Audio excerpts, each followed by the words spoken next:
तस्मै ॐ शान्ति शान्ति शान्तिः। बुद्धियुक्तो जहातीह उभे सुकृतदुष्कृते तस्माद्योगाय युज्यस्व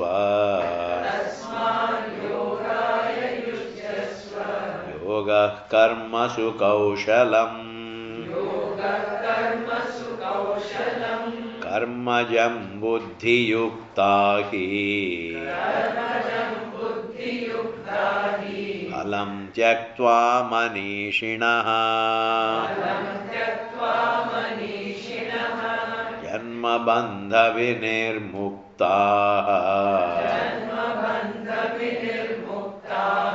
पदं गच्छन्त्य नामयम्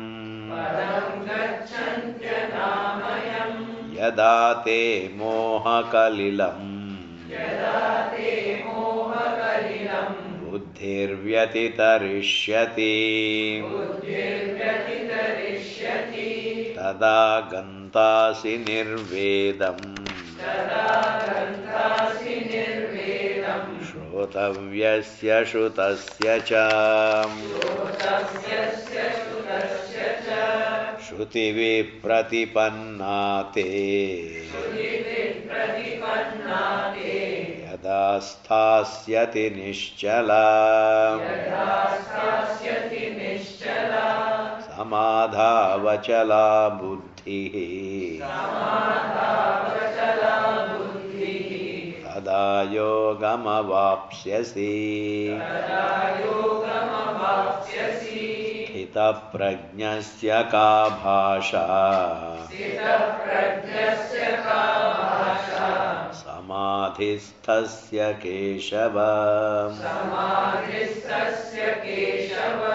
स्थितधीः किं प्रभाषेत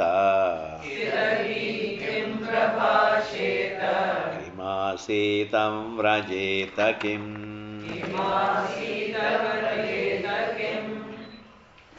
So we have to see that is yogaha karmasu kaushalam, a very quotable quote. The usual translation we come across, they are all respectable, we are not running down any translation. But still it is always better to, take a look at all those translations. When we eat food, we should always look at the food and then swallow it. You don't swallow it like that, You don't close your eyes and then swallow. Even food, you have to really, must know exactly what you are eating. And you must know it before you swallow. Otherwise it's risky. You can't really, once you swallow, then you can't check up what you have. Then you have to go to Apollo. Therefore, in order to avoid going to Apollo, it is always better to check up what one eats before one eats. Therefore, it is better that this, before I take anything from any book, I must take a thorough look at it. Skill in action. All the mobiles, please switch them off.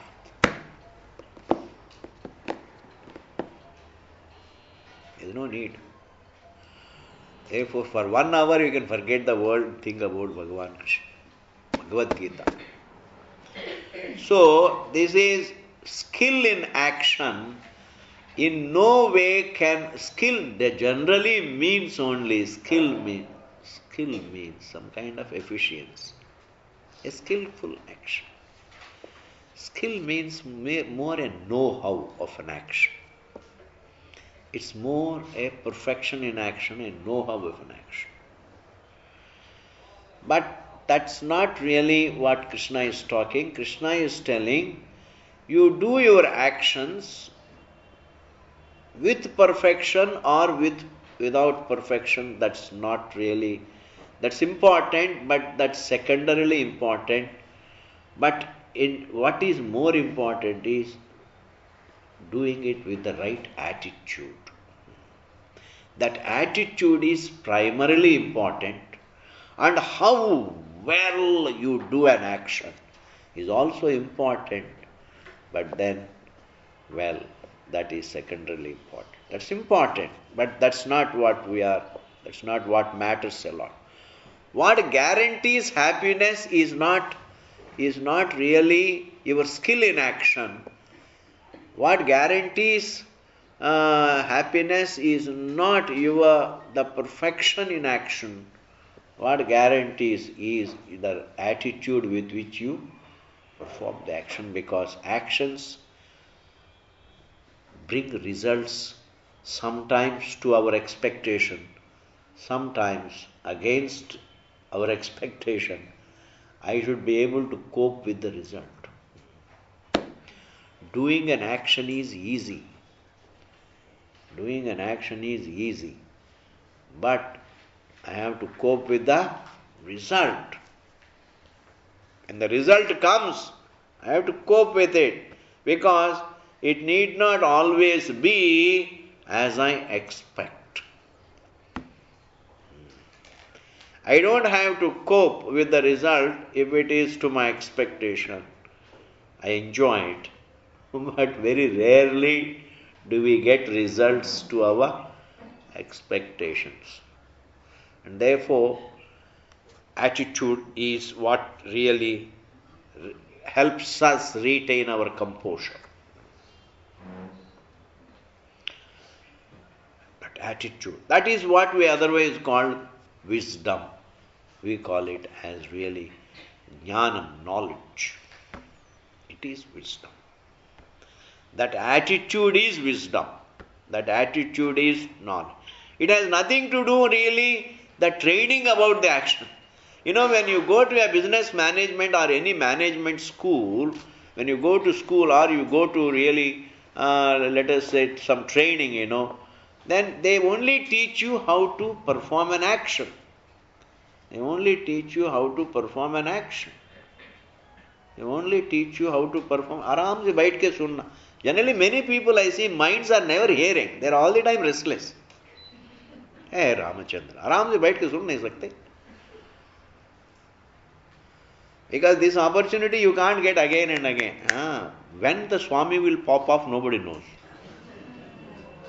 Nobody knows. Which is Swami, who will come, who will not come, nobody knows. And therefore you have better hear. Better hear. Therefore, when the opportunity comes, we should seize it. Opportunities we can't create. Even though we think we can create opportunities, it is a very fashionable statement to make that we have to create opportunities. It is a very fashionable statement, but we hardly create opportunities, because we are all the time trying to create opportunities and in the process missing the opportunities that are there. If we can make use of the opportunities that are there, good enough. And therefore, we get enough from life if we make the right use of the opportunity. But anyway, when a person goes to a school, they only teach you how to work, how to do a given action, how to fix up this machine, how to fix up this fan, how to fix up this engine, how to fix up this house. The skill, the know-how of an action is different from the attitude. It's like how to clean a house. It's just a know-how. A person knows very well how to clean the house. And he cleans the house spick and span very well, but with great reluctance. Great reluctance. Doesn't want. Another person may not know the work so well, but he does it with prayerfully, It's my prayer to God. This is my duty, and I have a duty to do it. And it is up, and then whatever comes, even though this is what I expect, and then what I deserve, I am going to get from one direction or another direction. What I am going to get in some form. And what I deserve, I need not get only in terms of money. What I deserve, I may get in terms of my health, in terms of my children's happiness, in terms of something, in terms of some blessing. What I deserve, I am going to get in some terms. Why do you think really it has to come only in terms of money? Therefore, prayers can bring you really the kind of blessings that we are in need of. Sometimes we do not even know really what is good for us. Therefore, Bhagavan says, what is good for you, you leave it to me. Thank God. God always says, you leave it to me. What is good for you, leave it to me.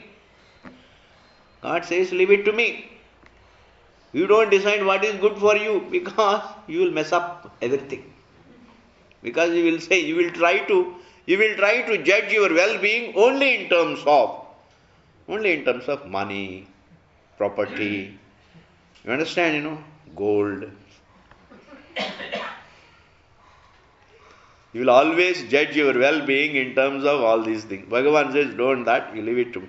Therefore, when you are doing, I am telling you, when you do your duty willingly, prayerfully, as a service to yourself and the people around, as a service to yourself and the co-living beings. It is just really a service, is a prayer to God. I tell you, it will bring you blessings in some form or the other. And also it will bring inner mental purity. Thus, that attitude with which you work will make the work lighter, and you will enjoy it. You will never look upon it as cumbersome. We can never suffer an action. We never suffer what we do. We always enjoy what we do if we do it with this knowledge that this is service to divinity, and the divinity will give me what I need. It will come in some form, it will bless me. Either in terms of, in fact, if my mind is peaceful, I think that is the best blessing. We underestimate the value of mental peace and overestimate the value of material wealth until we lose the mental peace. You understand? Did you hear that? It is only when you lose your mental peace, then you start properly estimating, you make the right assessment of the worth of the material wealth and the worth of mental peace. Mental peace, my God, is it an ordinary wealth? And therefore here, Bhagavan says, I am going to read these lines. And then see what Bhashyakara says. I would like you to hear these lines. You don't have those lines, don't worry.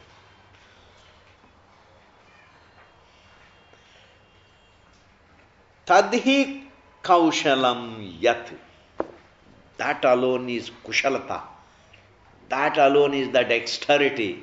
That alone is the wisdom. There lies the wisdom, Shankaracharya says. He just puts in the whole vision, he captures in one statement. This man is really great. Tadhi kaushalam yat. That's indeed, there lies the wisdom. There lies the wisdom of a person. Bandha swabhavani api karmani. Even though actions by their nature always bind us. I'll dilate on this point later on. First let us complete. Though actions bind us by their nature, samatva buddhya, but if I have the right attitude, the attitude towards them, swabhavat nivartante, they cease to bind me. There lies my wisdom. There lies my wisdom. If I perform the actions and turn them into blessings to me rather than allow them to be a bondage to me. You understand? Yesterday I gave the example. Curd is saba, but I don't allow it to harm me, but I add sugar to it and make it amritam for myself. Similarly, I do my duties. I perform my actions, and then with the right attitude, that right attitude takes away the fangs from the actions. And the fangs are what? Karmas by nature bind me. How do the actions bind me? I'll tell you.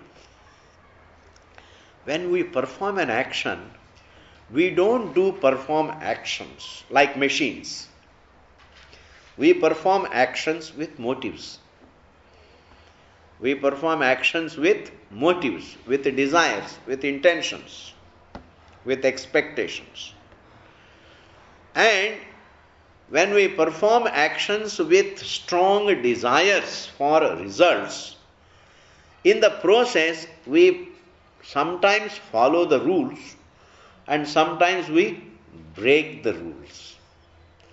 When we follow the rules, that's called punya, it creates punya. And when we break the rules, we get the papa. And that punya papa will have to be gone through, will have to come back to us.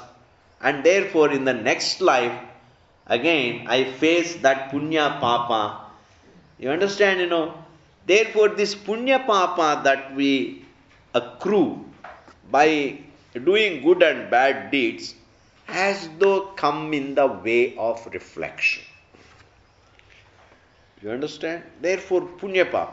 Therefore, action implies expectation. Expectation implies breaking the rules. Breaking the rules implies accumulating papa, and that implies taking another janma, and that implies continuity of sansara. Therefore, karma by nature, actions by nature perpetuate the cycle of births and deaths. I am just putting in traditional language. And to make it more intelligible, doing actions only for material results makes me less and less reflective, more and more ambitious. You see, ambition always keeps growing. Ambition in time never lessens. Ambition in time does not become less and less. Ambition always in time grows. Expectation also keeps growing. Desire keeps growing. Ambition keeps growing. Greed keeps growing. In fact, these things never diminish in time.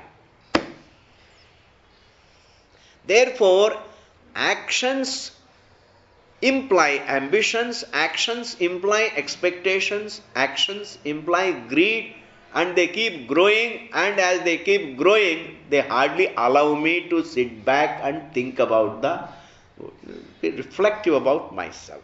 Because I have to reflect, this me, why am I searching? What am I searching? Who is this me? Where are my roots? And before I was born, was I there? After I die, will I be there? When I fall asleep, where do I go? What is this me? This is called self-reflection. Only one's own existence is worth reflecting. There is nothing else worth reflecting. Are you able to follow? There is nothing that deserves reflection. Everything else is an object of desire. They're all just objects, all right. But the one who is seeking and seeking endlessly, this subject is a matter for reflection. And in order to reflect on myself, I have to come back to myself. And in order to come back to myself, I have to have a certain relaxation I have to have a certain relief from my expectations, ambitions, anxieties, concerns, etc. That material concerns. Therefore, we say actions by their nature bind man. Have you followed it? Actions imply ambitions. Ambitions imply growth of ambition, means endless ambition.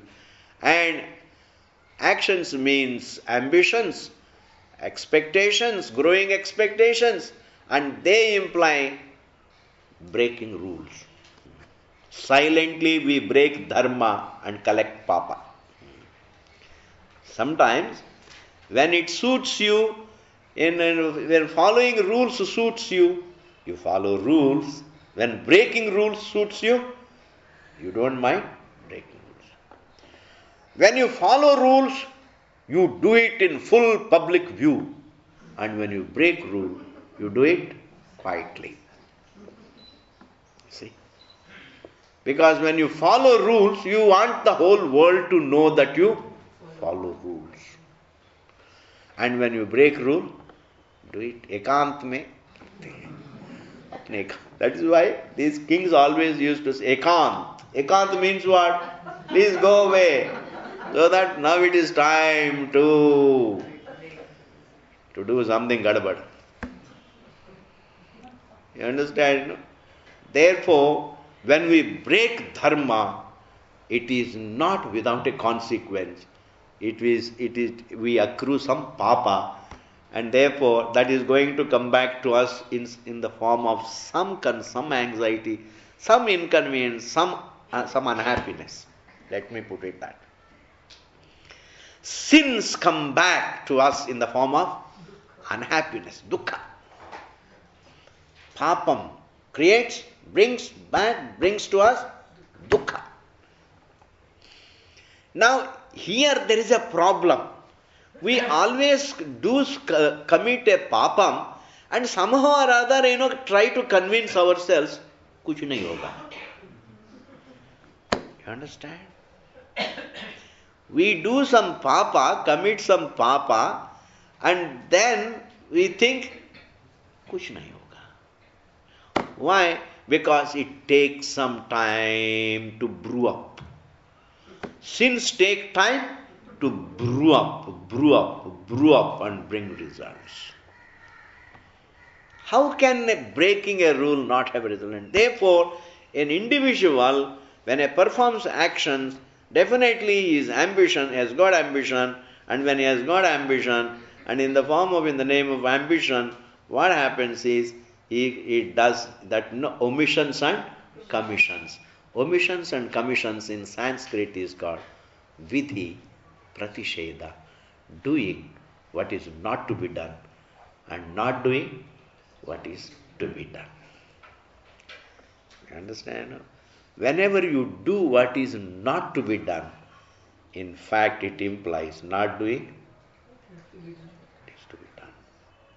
You cannot give me one example where you do what is not to be done without neglecting what is to be done. Are you able to follow?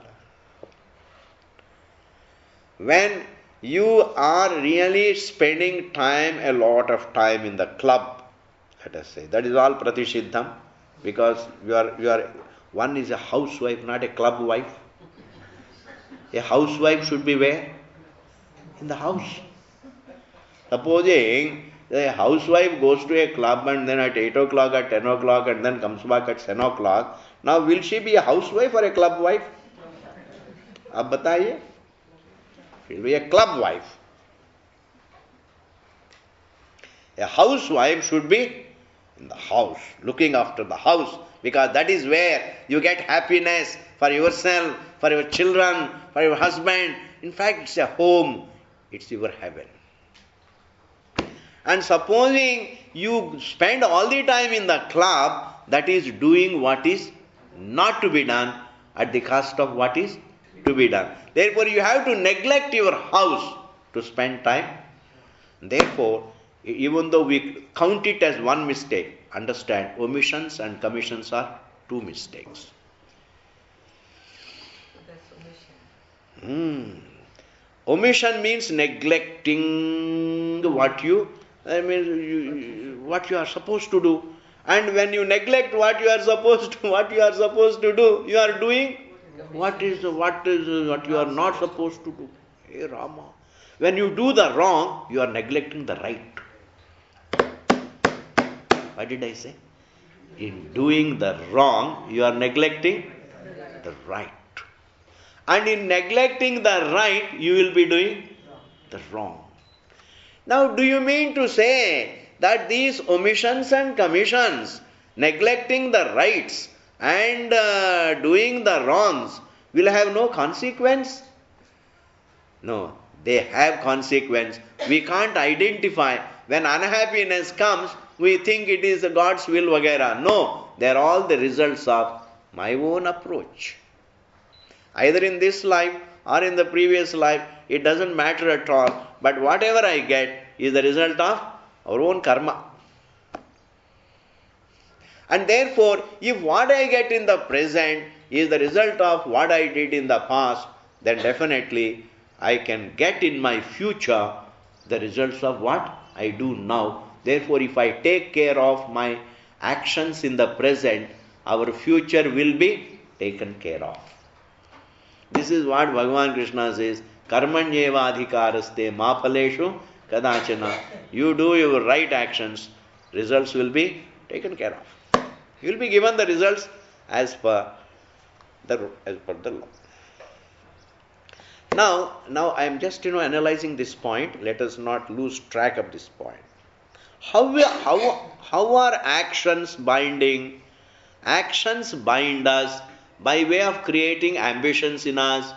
They imply ambitions. Ambitions imply punya papa, and punya papa imply perpetuation of the cycle of janma, mrityu, endless. Not only that, this punya papa imply that they don't allow me to relax and reflect on myself, because our liberation, our freedom, we can never escape from the fundamental responsibility of finding out what we are.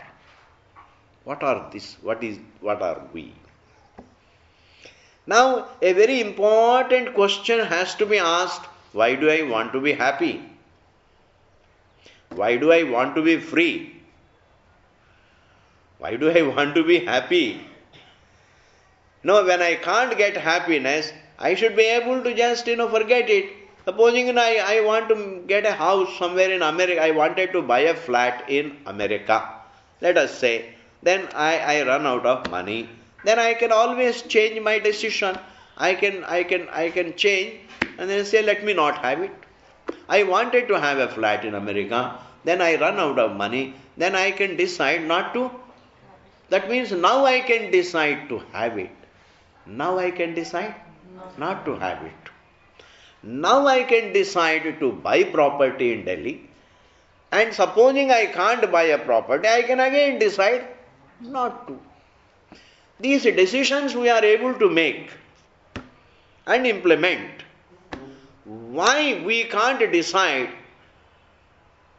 not to go after happiness? Because happiness has eluded our hands. So since birth I have been looking for happiness, looking for fulfillment, looking for satisfaction, looking for fullness, looking for a kind of comfort with myself. All the time I have been feeling incomplete.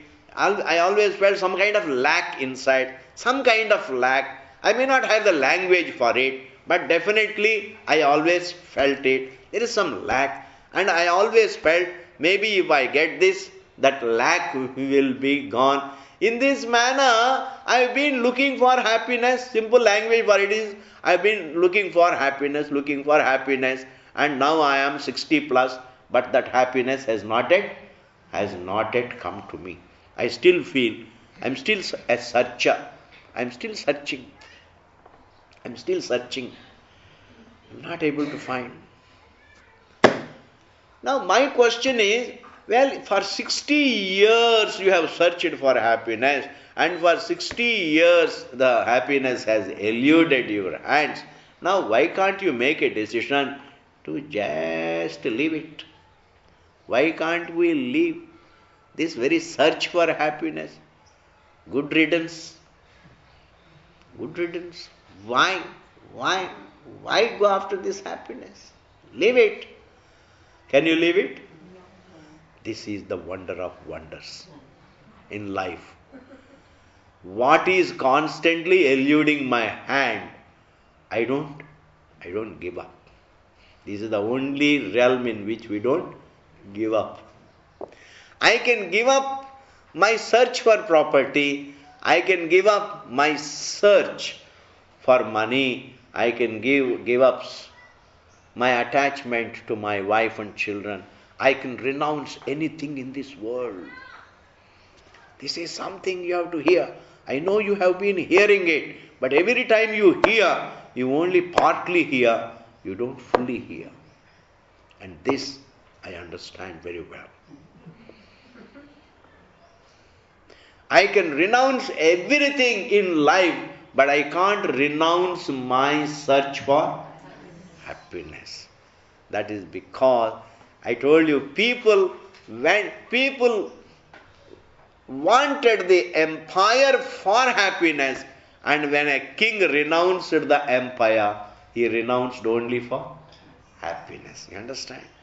People earn money for happiness, and sometimes if it becomes a musibat, they renounce money for happiness.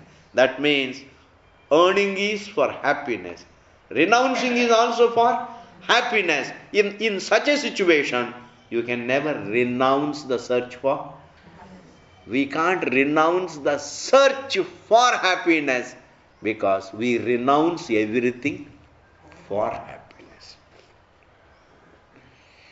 We can't renounce the search for happiness because we can renounce everything for happiness. Do you know why? Why we are not able to, why one can't renounce the search for happiness?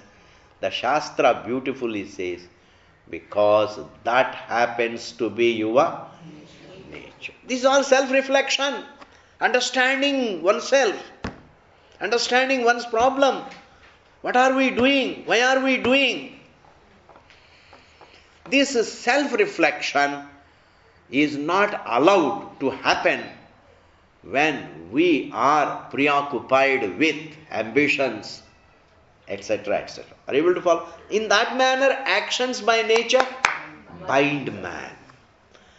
Now Krishna says, even though actions by nature bind us, we can convert them, turn them into our blessings, if we do them not with ambition for material comfort alone, if we do the actions only as duties and prayers. Duties and prayers. For self-growth. I do every action and tell Bhagavan at that time. You have to say that. Doing an action with a prayer means in your heart you have to say, you have to feel, God, this is my prayer.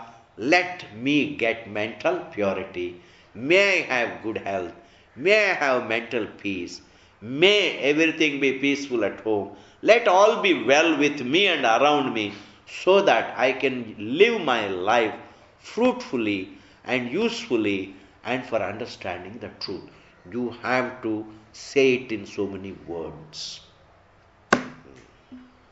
Because Bhagavan also does not really, Bhagavan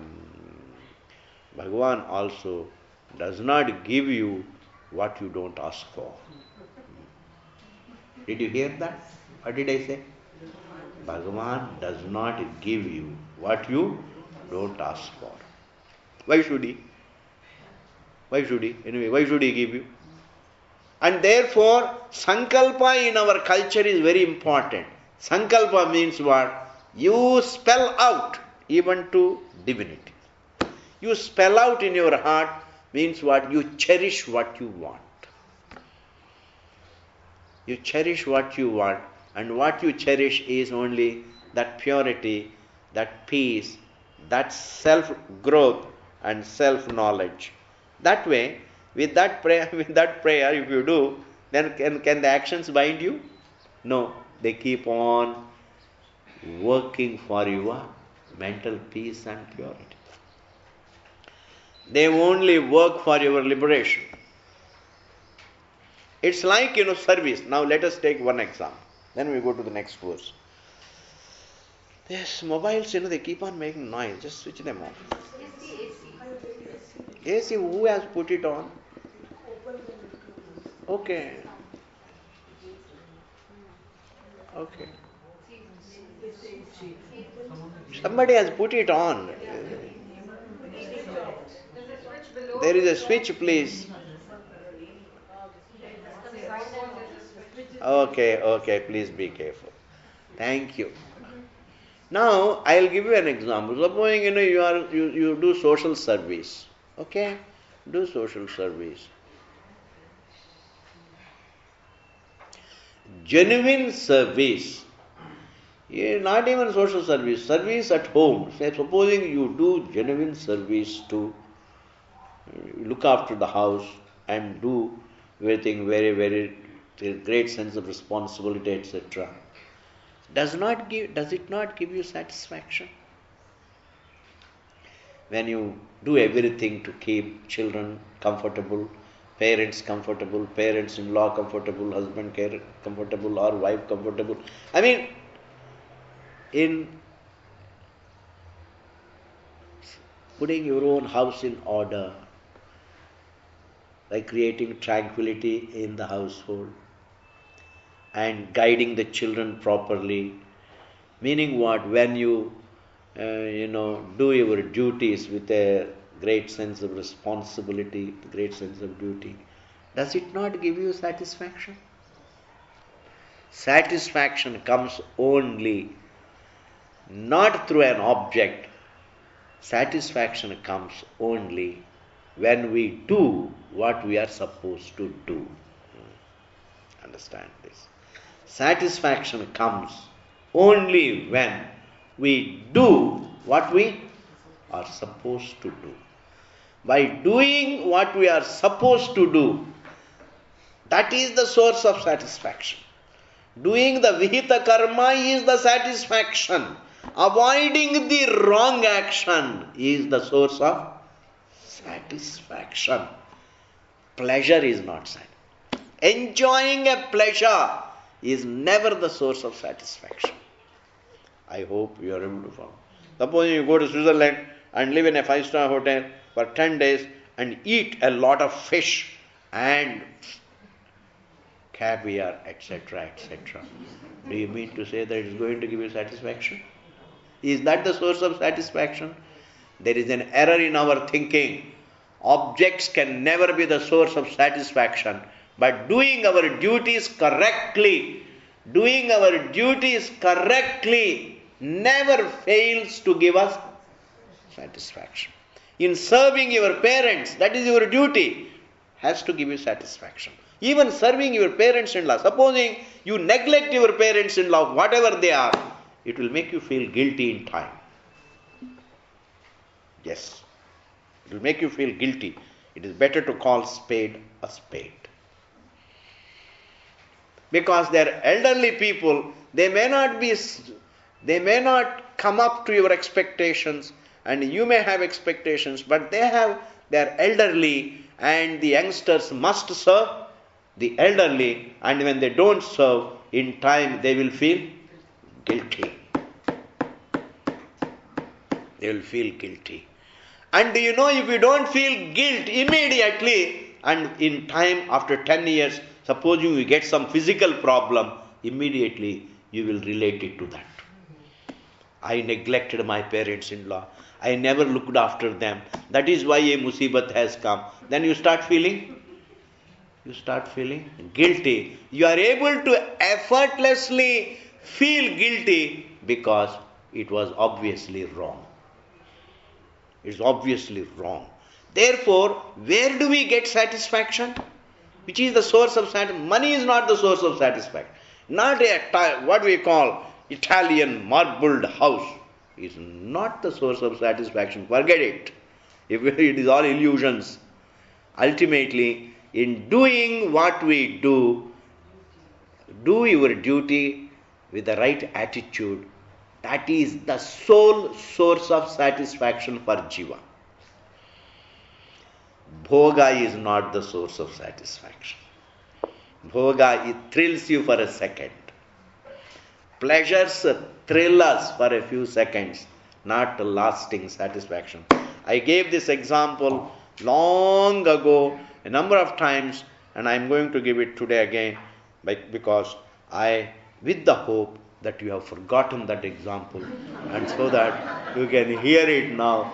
That example is, supposing you go to Oberoi and have a nice cup of coffee. It gives you a lot of satisfaction. All right, gives you a lot of satisfaction. If you enjoy it. Okay.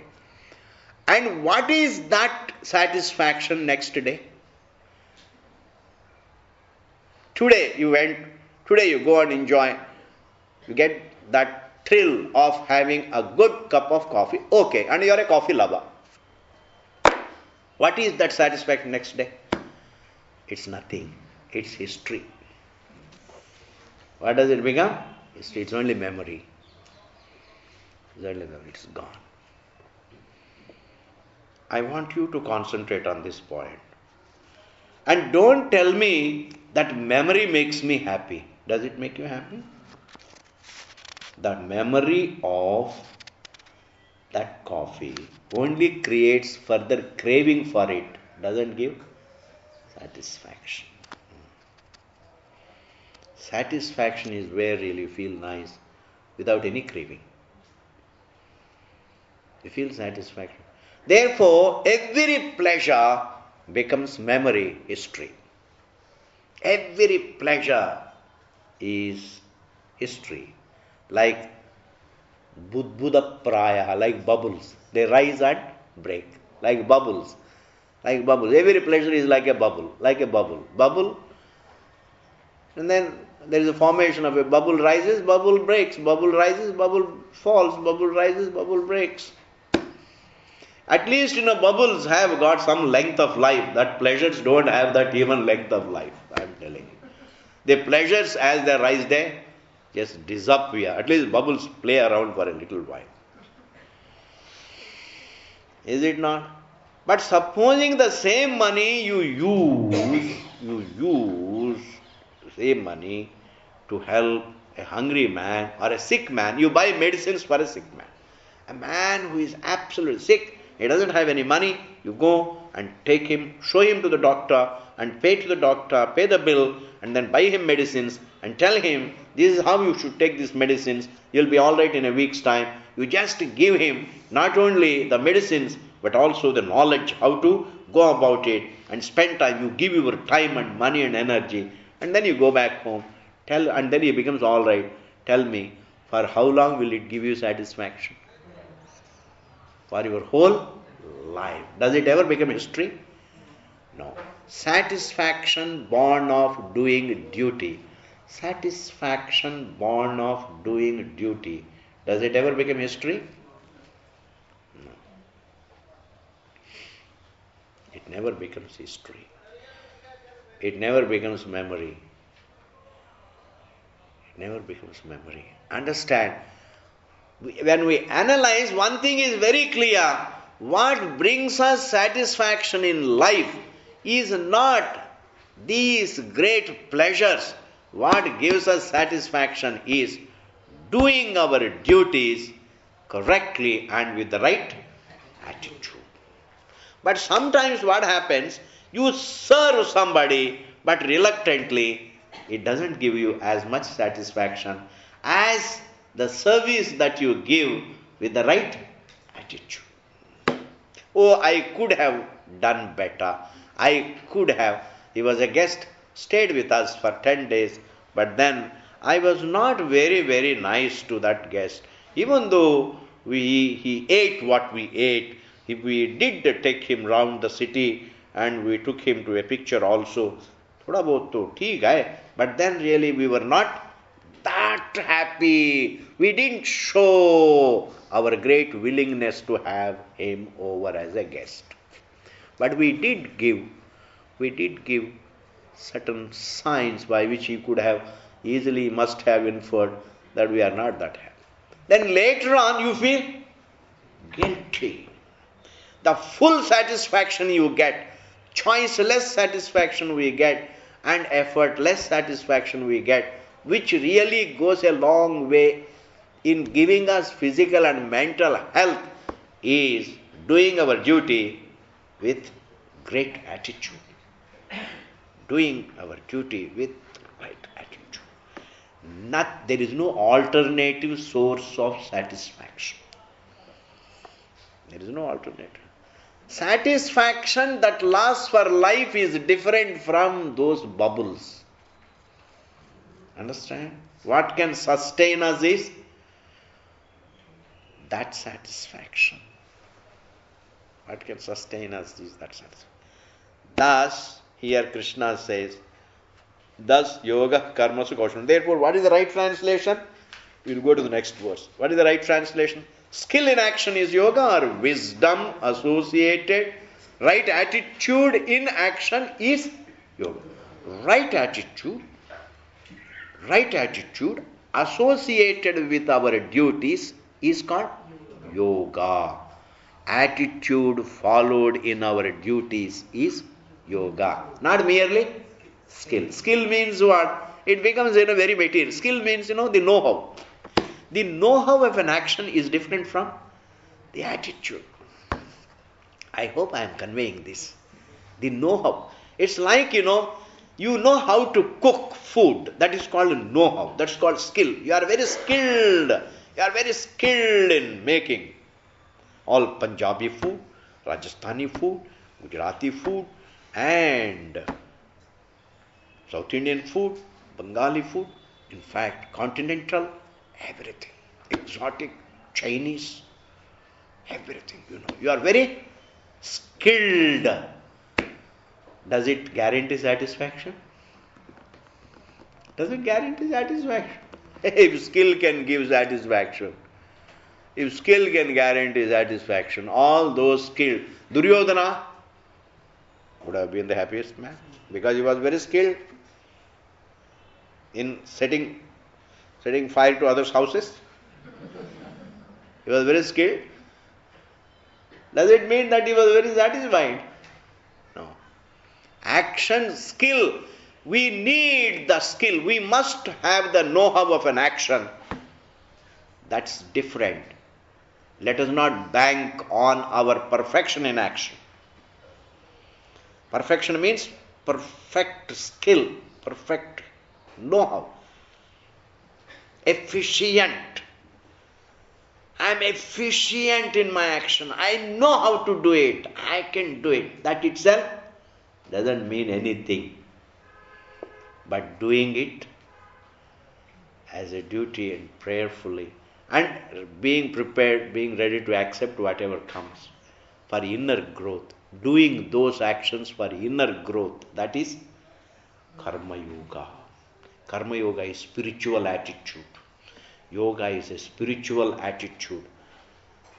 Skill generally is a part of an action. That's different. Skill is also required, but along with that, yoga attitude. Okay, I think we'll come back again. Let us see the next verse. Let us read. This is Karmajam buddhi yuktahi Phalam tyaktva manishinaha Janma bandha vinirmuktaha Padam gacchantya namayam. Next verse, Bhagavan says, see, look at the verse. In fact, if you look at the verse original words, it's a little terse, even though you don't know Sanskrit. In fact, you all know Sanskrit. You may not know Sanskrit, how to write and how to read and all that, but you know Sanskrit in the sense all the words used in these verses, you are familiar with those words. Because the entire language, the entire Hindi is nothing but Sanskrit. This is one of the secrets. Hindi is all nothing but Sanskrit. Hindi is all nothing but Sanskrit. See, karma jam, look at the word. Karma jam means born of karma.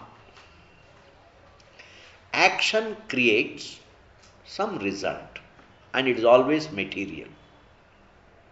Actions don't create a non-material results. Actions always create material result.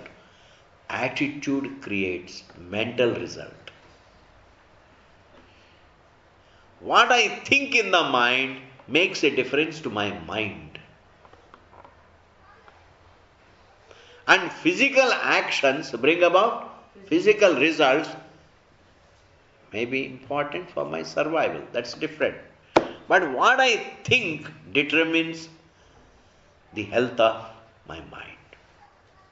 Therefore, I can't expect health for my mind to come from outside my mind. We can't supposing my mind is disturbed. Now the answer to that disturbance I can't expect from outside my mind. If there is a disturbance in my mind, I have to resolve it within my mind. The problems inside my mind have their answers within my mind. Why? Because it is a contradiction. It's like, if you hate somebody, where lies the answer? In the mind. I have to resolve it. If you are attached to somebody and that is making you uncomfortable, where lies the answer? In the mind. If you are angry, if you are prone to anger for people, where lies this answer? In the mind. That means what? All the problems in our minds, have their answers within our mind. I think this is very important to understand in life. Otherwise, we will be looking for answers outside. We will be looking for answers outside. So you are an angry person, and then you say you are blaming somebody. It's all because of my wife, my husband, my children, this and that. They say, what have we done? Now you wake up and you are really fretting and fuming and angry and blaming everybody when everybody is still asleep. They are yet to wake up. And you are blaming all the people who are not even up, not even there.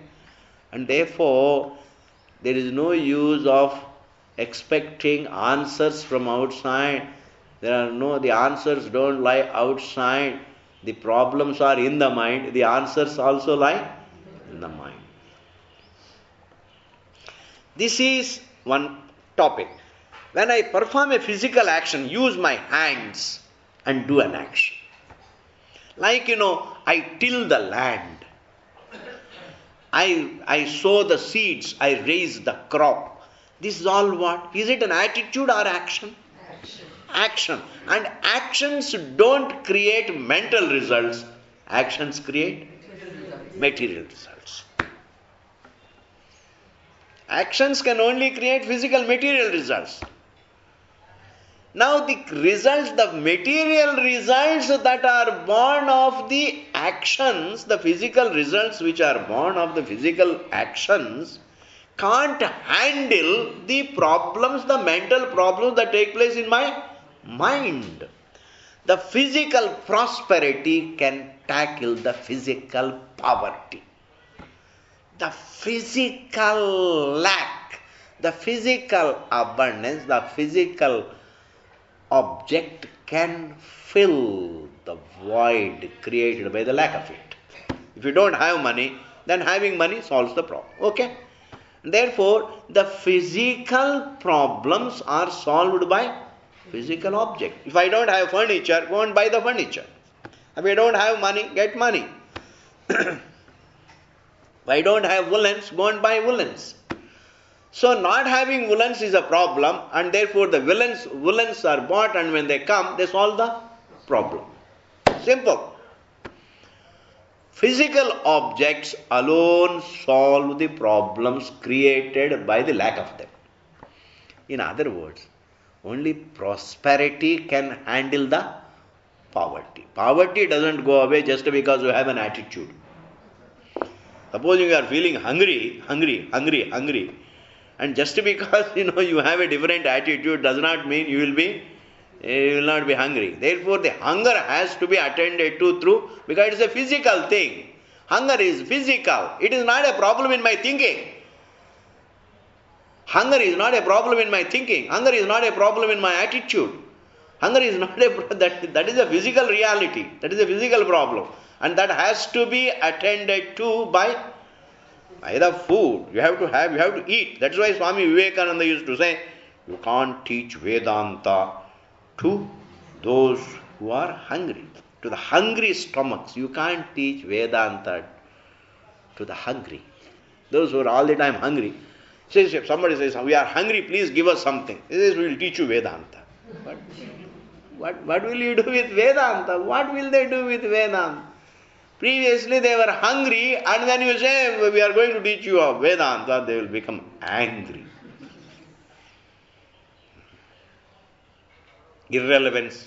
Irrelevant approach creates anger.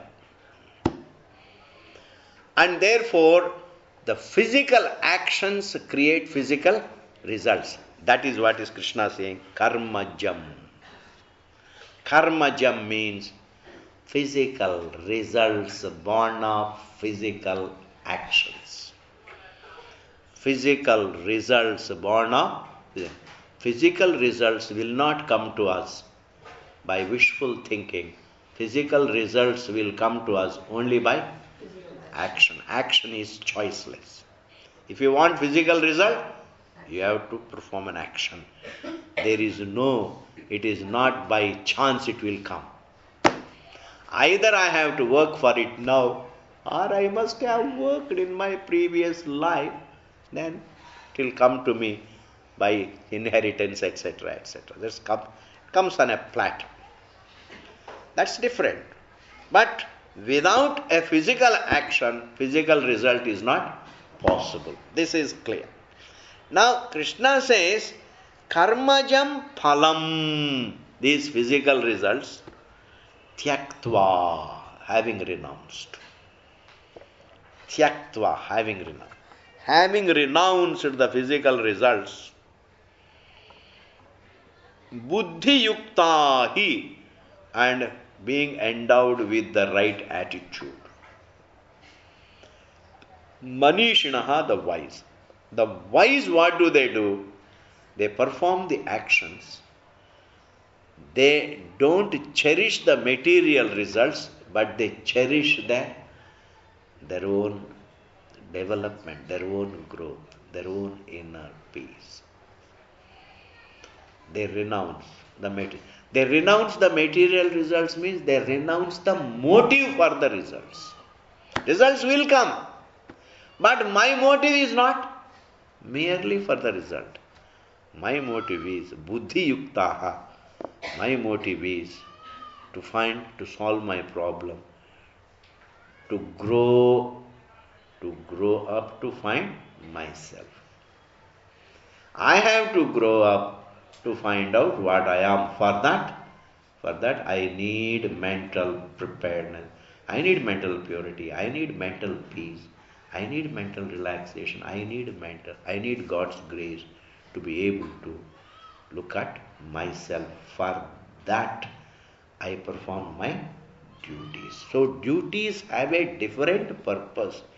Everybody thinks the purpose of duties is to make material prosperity. Krishna says, no. Material prosperity is there, it will come. But that need not be the primary motive.